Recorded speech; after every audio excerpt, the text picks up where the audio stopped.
Well, is it true that comedians and baseball players are the two funniest guys in the world? Oh, I don't know about that. These guys have a lot of time in their hands. So, sometimes during the season they watch all your movies, so they know all your lines and everybody's lines. So they'll throw stuff at me from years ago, and it's just they gotta it's a long season. If they don't get along with each other, then it's not fun. So a sense of humor is essential to these guys. You had a big smile on your face when you were talking to Joe Torre. How far back does your relationship go with Joe? A long time. I knew him when he was an announcer out here, and then we became very friendly when I spoke at Mickey Mantle Day at the stadium in '96, when I dedicated Mickey's monument in center field, and then we just hit it off from there. And so, he's a great friend. Were you able to be very close with Mickey Mantle while he was alive? Yeah, I was, especially the last 5-6 years of his life.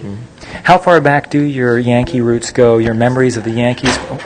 What do you remember way back when you were a little kid? Well, I went to my first game in 1956, so I remember everything. Matter of fact, I was looking at home movies of that we had all over from that season in '57 and '58, and it's great. What I'm trying to do is make copies of them and send them to some of the guys who played on those teams. I have a great chat of Bob Turley, who was a Cy Young winner, refused an autograph from me when I'm 9 years old. I found it. I'm going to send it to him.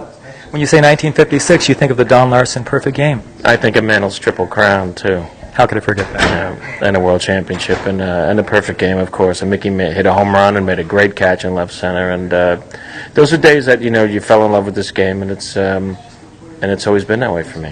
What makes baseball such a great game to you?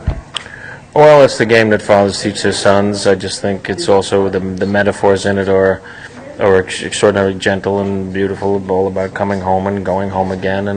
And if anyone wants to read something really great about baseball, read the Bart Giamatti letters about baseball. It's a little book. It's actually kind of perfect. And you've got to be in baseball heaven with the Yankees, just having a tremendous team after another under Joe Torre. Yeah, and we're off to a great start, and they just look awesome. And it's a long season. It's going to end 5-6 months from now.